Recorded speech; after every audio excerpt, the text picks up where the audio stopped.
کہ اسے معلوم ہے کہ میری نگاہ میری آنکھوں کی پتلی کتنی خیانت کرتی ہے، اسے معلوم ہے۔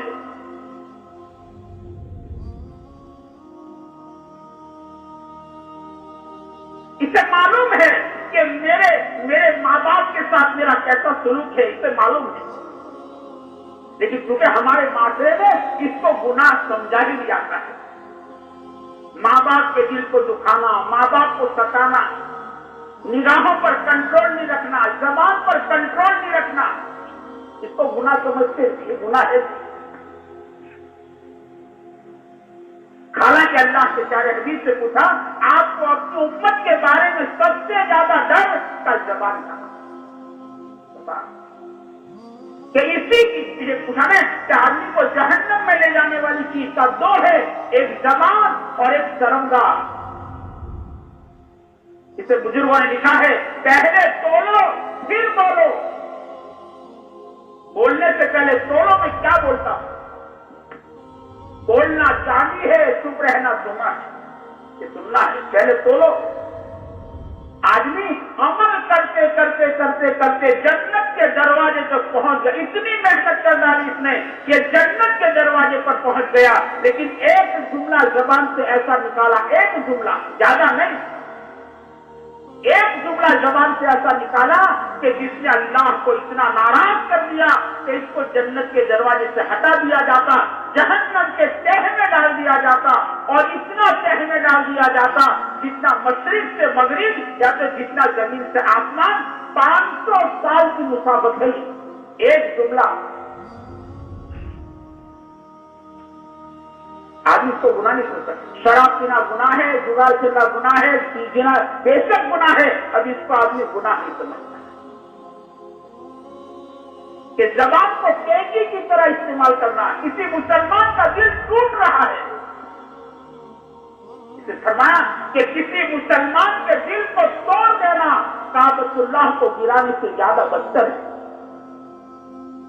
اس جملے سے کسی مسلمان کے دل کو توڑ دیا، بیوی کے دل کو توڑ دیا، کے ساتھ ایسا جملہ بولا کہ بیوی کا دل ٹوٹ گیا۔ اسے اللہ کی بندی کہتی ہے میرے شوہر نے میرا دل اتنا توڑا اتنا توڑا اتنا توڑا ہے، میرے سینے میں دل جیسا کچھ رہا نہیں۔ آپ اس کو گناہ نہیں سمجھتے۔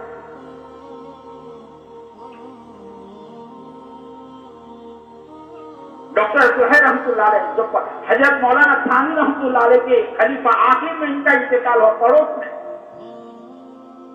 ان کی اہلیہ محترمہ پیرانی اماں کہتی ہے کہ ہمارے نکاح کو 54 سال ہو گئے، 54 50 پر 4 50 پر 4 ہمارے نکاح کو 54 سال ہو گئے، لیکن کبھی حضرت نے ہمارے ساتھ اونچی آواز سے بات نہیں کی، گالی گلوچ مار کھار تو بہت دور کی بات، تو حضرت نے 54 سال ہو گئے، کبھی حضرت نے ہمارے ساتھ اونچی آواز سے بات نہیں کی۔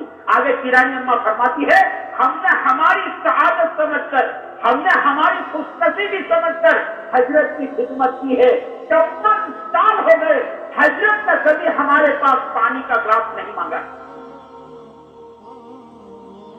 مفتی احمد صاحب فرمایا کرامت تو اس کو کہتے ہیں،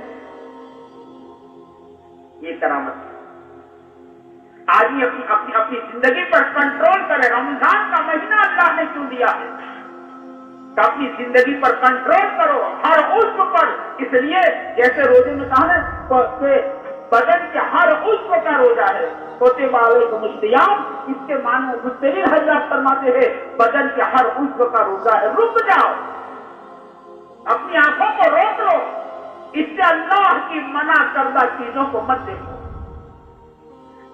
کہ تمہارے دل کو برباد کر دے گی، کہ تمہارے ایمان کو کھوکھلا کر دے گی، کہ تمہارے دل کو کھوکھلا کر دے گی، کہ دعا کی لذتوں کو ختم کر دے گی، اور جو اپنی نگاہوں کو صحیح استعمال نہیں کرتا ہے کہ اللہ تعالیٰ مناجات کی لذت کہ اللہ تعالیٰ چھین لیتے ہیں، اسے مناجات میں مزہ نہیں آتا۔ ہمارے بزرگ قاضی صاحب رحمۃ اللہ علیہ فرماتے تھے کہ جو مزہ پہلی رات کی دلہن میں نہیں آتا، وہ مزہ اللہ تعالیٰ سے مناجات میں آتا۔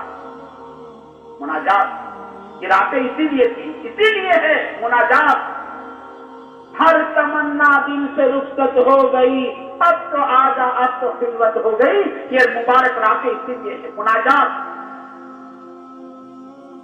لیکن یہ کہتے ہیں کہ اللہ کا جو آدمی نگاہوں کا بیمار ہو جاتا، اسے نگاہوں کی بیماری لگ جاتی، اللہ کی منع کردہ چیزوں کو دیکھنا، پرائی عورتوں کو دیکھنا، ننگے ناچ کو گھنٹوں گھنٹوں دیکھنا، آدمی جب اپنے اندر کے یقین کی مایا کو کھو بیٹھتا ہے، کمزور ہو جاتی ہے، اس کو گناہوں میں مزہ آتا ہے۔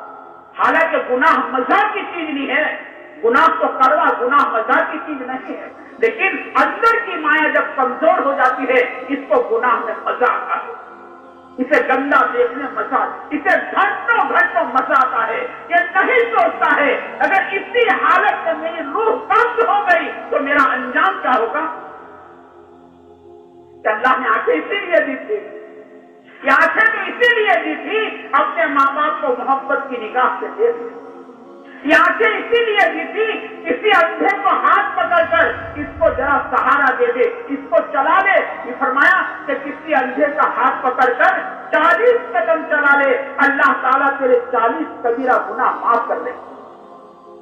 یہ آنکھیں تو اس لیے اچھی تھی، اس سے اللہ کے گھر کا دیدار کریں گے، اس سے اللہ کا دیدار کریں گے، یہ تو اللہ کا دیدار کرنے کے لیے۔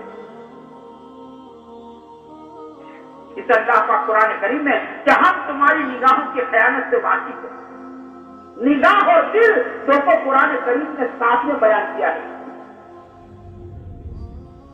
کہ اللہ تعالیٰ تمہارے نگاہوں کی خیانت، اس آنکھ کی پتلی سے جو خیانت کی ہے، نگاہوں کی خیانت کو اور دل کی خیانت کو اللہ تعالیٰ اس سے اللہ باخبر ہے۔ نگاہوں کی اور دل کی خیانت، معلوم ہوا کہ نگاہ کا دل کے ساتھ بہت گہرا تعلق ہے، ہاٹ لائن ہے، یہ دل کا کیمرہ ہے۔ تو رمضان کا مہینہ اللہ تعالیٰ نے دیا، اپنی آنکھوں پر بریک لاؤ، اس سے اللہ کی منع کردہ چیزوں کو نہیں مت دیکھو، یہ تمہیں مناجات کی لذتوں کو چھین لی جائے گی تمہاری، اس کو مناجات کا مزہ نہیں آتا ہے۔ اور اللہ حفاظت کرے، اس نے اس کا علاج نہیں کیا، جیسا خطرہ ہے، خطرہ اللہ حفاظت کرے، آدمی موت کے وقت ایمان سے ہاتھ دھو بیٹھتا ہے۔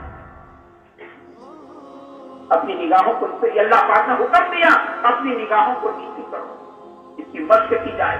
رمضان کا مہینہ اللہ پاک نے اسی لیے دیا، یہ چیزیں ہماری زندگیوں کے اندر